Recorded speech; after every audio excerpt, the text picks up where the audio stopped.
the Ask Us Anything blog series. This is my mom, Deanie. She writes books. My name's Jessica. I tweet a lot and make videos. So this vlog series, people ask us anything. They ask her questions, they ask me questions, they ask us both questions. We answer them, and post it twice a week. And she mocks me. I do. It's good times. So this question is for Mama from Chief Ted on Twitter. Hi, Chief Ted. We know Chief Ted. Yeah, we hang out on Twitter together. How did you deal with your anxiety while your son was deployed? I went quietly crazy. She really did. Yeah, I just, you know, when people wonder what it's like, I tell them that because my son was a combat Marine, and he was in Fallujah in 2004 and then again in 2006 during the worst times. He took part in the Battle of Fallujah in November of 2004, so he saw some of the worst periods of the war in some of the worst places. And you are terrified all the time. You're just completely terrified. So I think I probably sent him far more care packages than he could ever hope to use. In fact, I think his buddies really loved care packages for Dustin because there was always enough for them. But one of the things that I did, I decided I opposed the Iraq War. I was in favor of Afghanistan, but not Iraq. So I turned my writing talents and energies to trying to end that war.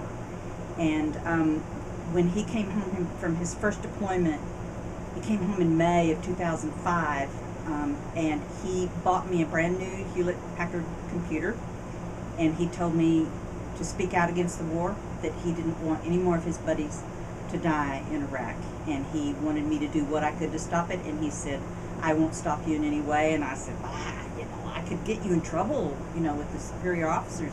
And he said, you let me worry about that. That's my problem. I want you to do what you can.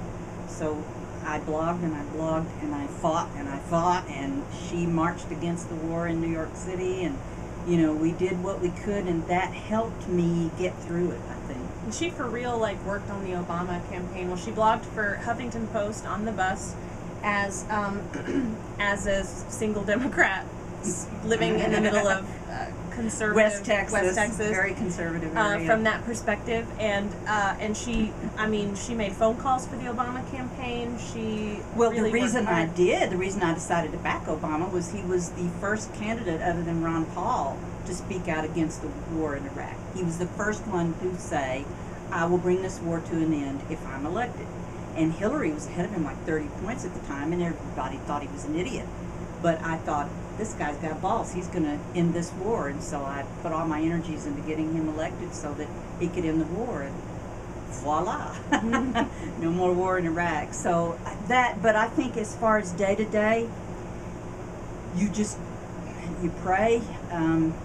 You try not to lie awake too long. You just get through each individual day. You live for the phone calls, and you do what you can to support your troop that's over there fighting. You send the care packages and whatever you can do, and you count the days, and you don't relax until they call you and say we're in Maine, because Maine's the first place they land when they're coming back out to Camp Pendleton. And I think it was after his last deployment, I was in the grocery store and I passed an aisle of beef jerky, and I had sent so many hundreds of packages. And I burst out bawling and stood there in the middle of the grocery store sobbing because I know I wouldn't have to buy any more beef jerky for my son. It's a very tough thing, and I think of the troops that are deployed all the time, and I think of their families every day, and I think of the guys that didn't come back with my son, and I never forget them, and I honor them with my every breath. Thanks, Chief Ted, Thank for a you, really Chief good Ted. question. Yeah, we appreciate it. Like, subscribe, share, buy her books, and watch my stuff. And